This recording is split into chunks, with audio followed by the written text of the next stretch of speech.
Selamat datang di channel ini, rekan-rekan sekalian.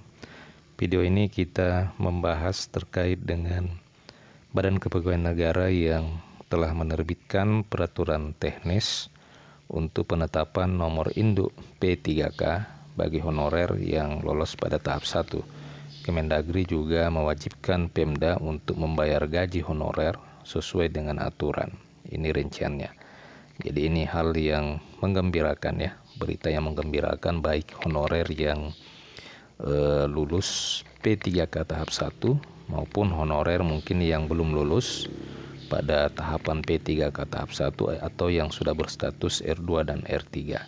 Oleh karena lembaga BKN dan Kemendagri itu sudah mengeluarkan masing-masing regulasi yang mengatur terkait dengan penetapan nomor induk P3K atau nomor induk honorer yang lulus P3K tahap 1, sedangkan Kemendagri sudah mengeluarkan kebijakan yang menetapkan pembayaran gaji bagi honorer yang tidak lulus pada tahapan P3K.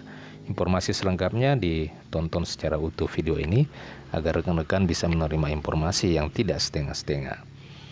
Rekan-rekan sekalian, pemerintah kembali menunjukkan komitmennya dalam menuntaskan permasalahan tenaga honorer di Indonesia.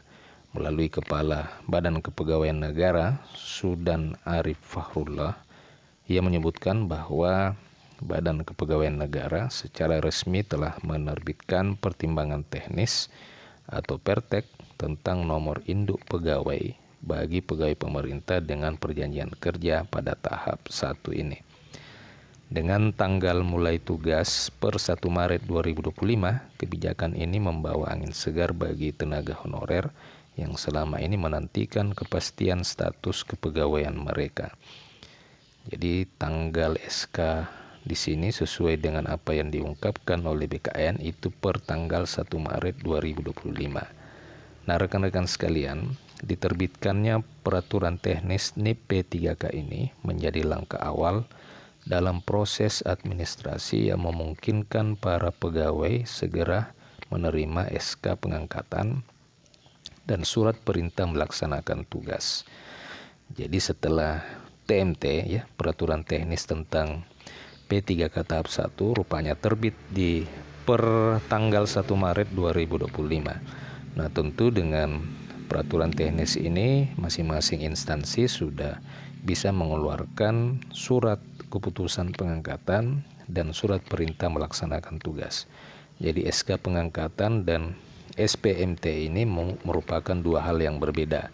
Terkadang ada Pemda yang setelah menerbitkan SK pengangkatan langsung mengeluarkan SPMT. Ada juga Pemda yang terlebih dahulu mengeluarkan SK pengangkatan, akan tetapi SPMT-nya ini diterbitkan setelah beberapa bulan kemudian.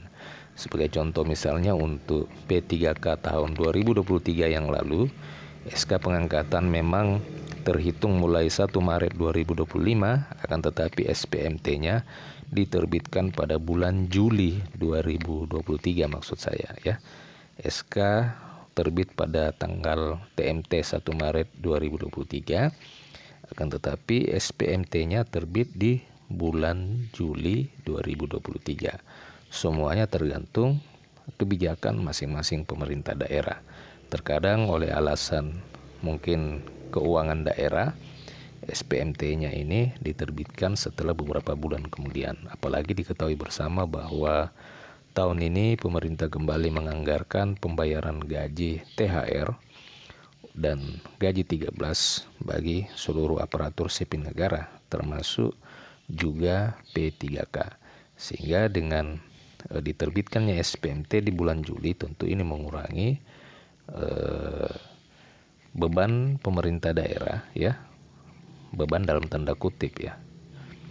Dalam pembayaran gaji 13 dan THR. Nah, apakah bisa seperti itu? Tentu hal ini mungkin perlu mendapatkan keterangan atau pernyataan dari BKN. Oleh karena secara resmi BKN, walaupun secara resmi BKN sudah menerbitkan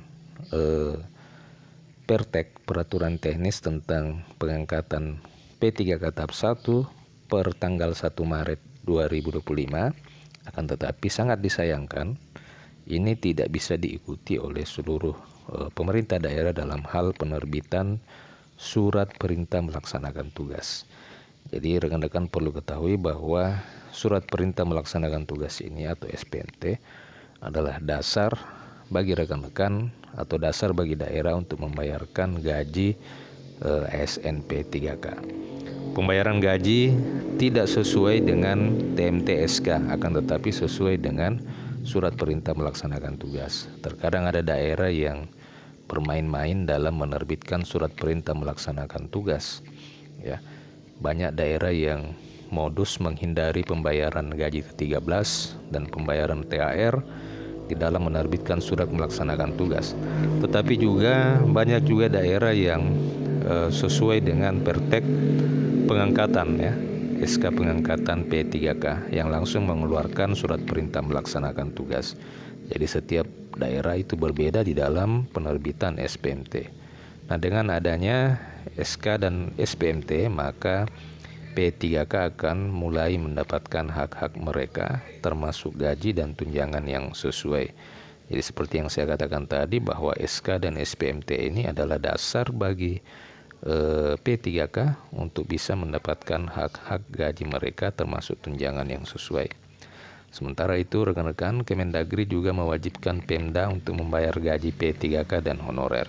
Di sisi lain, Kementerian Dalam Negeri juga mengeluarkan surat edaran, ya, per tanggal 14 Februari yang lalu. Surat ini ditujukan kepada seluruh gubernur, bupati, dan wali kota Indonesia yang menegaskan bahwa pemerintah daerah wajib menganggarkan dan membayarkan gaji P3K serta tenaga honorer yang masih dalam proses seleksi. Nah, tentu ini kabar yang baik bagi rekan-rekan, terutama rekan-rekan yang tidak lolos pada P3K tahap 1 atau yang berstatus R2 dan R3, oleh karena memang pemerintah daerah sudah bisa menganggarkan gaji untuk pembayaran di tahun 2025 ini. Surat edaran ini merupakan respon atas banyaknya pertanyaan dari pemerintah daerah terkait alokasi anggaran gaji tenaga honorer dan P3K. Dalam surat tersebut, pemerintah menegaskan bahwa penganggaran gaji tenaga honorer tetap harus dilakukan sesuai aturan guna mencegah pemutusan hubungan kerja secara massal terhadap mereka yang belum diangkat menjadi ASN. Selain itu, pemerintah pusat juga telah menegaskan bahwa penyelesaian status tenaga honorer itu harus tuntas sebelum bulan Desember tahun 2024. Hal ini sesuai dengan Undang-Undang Nomor 20 Tahun 2023 tentang Aparatur Sipil Negara yang menyatakan bahwa setelah batas waktu tersebut, instansi pemerintah tidak diperbolehkan lagi mengangkat pegawai non-ASN. Nah, rekan-rekan, demikian info kali ini. Terima kasih. Sampai jumpa di video berikutnya.